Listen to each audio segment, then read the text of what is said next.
won't tell them how long. My business is probiotics. I've been in the probiotic business for over 20 years. Formulating, doing this long before it was popular. Okay, now it's everywhere. Cynthia Foster, we met, we've been working together for about 15 years now. She is an MD. She'll tell you a little bit about herself. We want to introduce her. I have a story. Dr. Foster has a story. That's how we get in this business. Nobody gets in the health business to get rich. You know, you have a reason. And I want to get Cynthia up here, Dr. Foster. All right. Let her do some talk. She really knows what she's doing. Wow. Okay, well, Hal is right about that. I definitely have a story. How many times do you run into a medical doctor that's recommending you take herbs or drink fresh juices or do a cleanse? So I got involved in natural healing because I had a severe reaction to a vaccine. When I was considering medical school, they said, you have to get certain vaccines to get into medical school. So I got the hepatitis B vaccine. So that one is 3 doses. So you give them over 6 months. And the 3rd dose, I remember, completely changed my life in a very horrible way. Because I think the next day I was running in the park, and I was very athletic at that point in my life.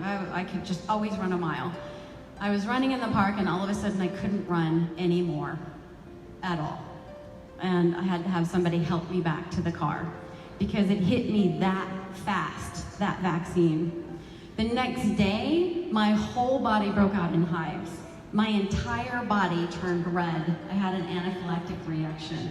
I had to go get steroids. I had to get pumped full of adrenaline. And I remember I was shaking so hard I couldn't even walk down the steps out of the clinic. I was spaghetti legs because of the extreme measures it took to take me out of this reaction to a vaccine. Well, that wasn't everything.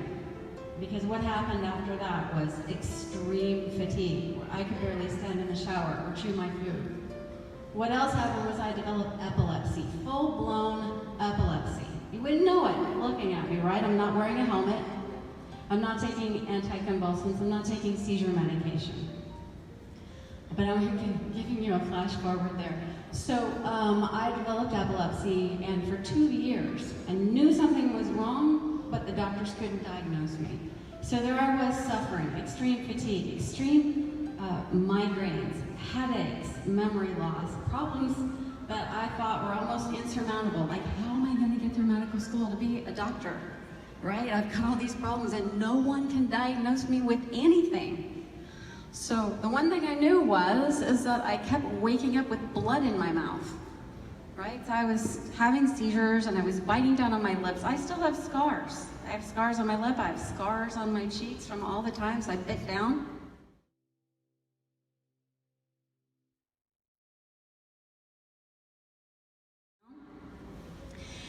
And the doctors didn't know what it was.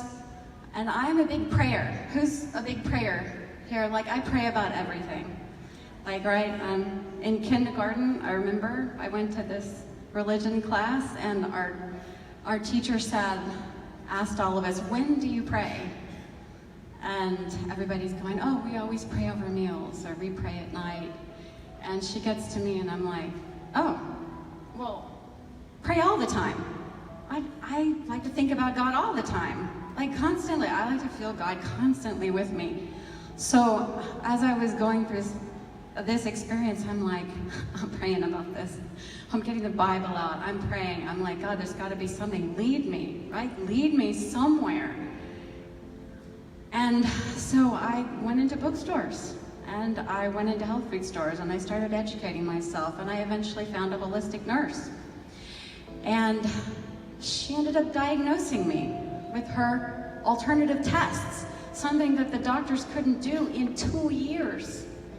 And I began to discover this world that was completely outside the medical profession that I had no idea existed before. And not only was I going there every week to get myself well, but I was watching the people in her office also get well from cancer, from incurable diseases, things that the doctors say that can't be cured, and she was doing it. So my plan was, I'll get through medical school, I'll get my medical degree, and I'll be a regular doctor, and it just didn't work that way because I kept seeing people cured. And then I was going into the hospitals and I kept seeing those people get chopped up and burned and mutilated in the name of medicine and taking these pills that caused extreme reactions. So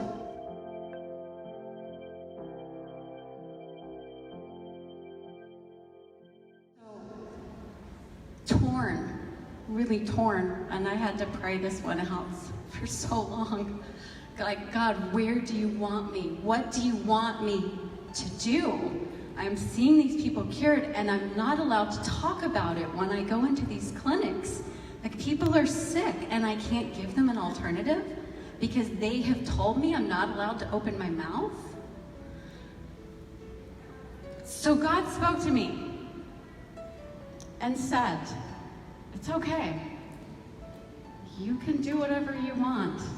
I didn't want to harm anybody. I harmed people when I was doing my training. Like, I felt like, and not purposely, because these were side effects, right? I inserted a needle into someone's lung to drain the fluid out and collapsed his lung. So we just say these are side effects, these are complications. So, and no one does this intentionally. It's just that's the way modern medicine is, right?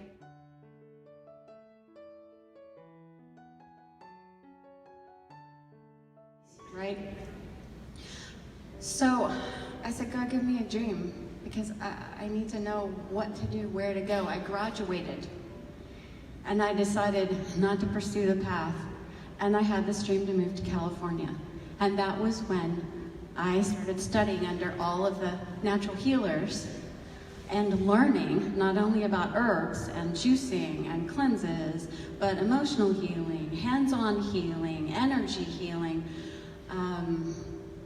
so many methods for healing people. I had gone through a really dramatic cleanse when I was in my last year of medical school. Under that nurse's guidance, I had less and less seizures, and then I did a cleanse for myself at home, and it ended it. It stopped the whole thing. 2 months, I did this cleanse at home. And what I wanted to do was I wanted people to be able to have that freedom, to have that option, have that choice. Like, why do we think medicine has to be about going to a doctor? Why don't we pay attention to like what God's speaking to us and communicating to us? Why aren't we using the medicinal plants that He created? Why are we not doing this? Why do we think healing has to be in a cold, sterile environment where everything is disinfected and you get cut into and burnt and radiated and take people's thyroids and just radiate them when they have hyperactive thyroid. So that's what I wanted to do. I wanted to come to California. I wanted to teach people about these cleanses. I wanted to help them, and I needed to do it secretly because colleagues of mine were getting raided or somehow shut down.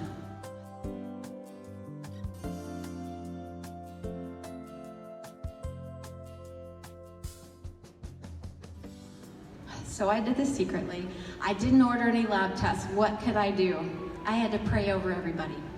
I'm like, God, show me what's wrong with this person. And you know what I found? You know what I found in their bodies? When I looked inside their heart, with somebody that had a heart problem, I saw grief. I saw anxiety. When I looked into somebody's stomach, I saw anger, stress, irritation, annoyance.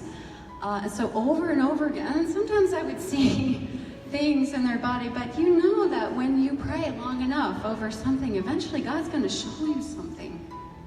So I need to tell you guys how important it is that you relax and you don't. I mean, we've got something in medicine called white coat hypertension. That means that what the doctors do to you is so stressful. When you see them and they take your blood pressure, it shoots up like 50 points or something because it's so scary, right?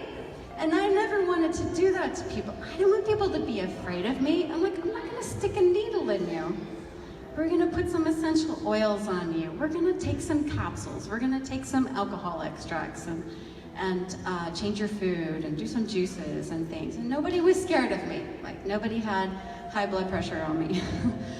Because that's the kind of real doctor that I actually wanted to be. I wanted to be the kind one. I wanted to be the gentle one. So I want to introduce my programs. Not a lot of people know about them. I want everybody to benefit. I want everybody to have the same healing that I had. People come to churches for help. And you guys are the resource to help people. You've got people in your congregation suffering. And we can do a lot. And God can do a lot through you, through all of us. And we have this ability to change people's lives so they don't have to go get cut, right? They don't have to live with, last week, someone called me and they said, I had to be on antipsychotic medication and it caused me now to have diabetes, right? I don't want you guys to have that. If you have a choice, I want to show you all the natural things that you can do. Humming mask is part of it. All need to learn how to relax, get the circulation working better, and all kinds of things can heal up. All kinds of things. You have no idea. I have like 80 different herbal formulas. I have all kinds of solutions for everything. Allergies, asthma, headaches, diabetes, everything. I've seen them. She has them. He's saying that, yes. Constantly treating my friends. I had a friend that came to me with a life-threatening skin infection. And he could have gotten parts of his muscles and things cut out from his arm. And what did we do? We did juicing and things. And he didn't ever need antibiotics. So those things are possible. And they can happen for all of you. So I seem to have this gift. I can see inside your body, I can see what emotions are affecting you. And I work with everyone of all ages with all health issues. And don't think it's too much or that your case is too severe, because I've been in the severe category before. Okay, thank you so much. We will try to arrange with our pastor. Wow! These young people are extremely going. See, I don't want to say anything.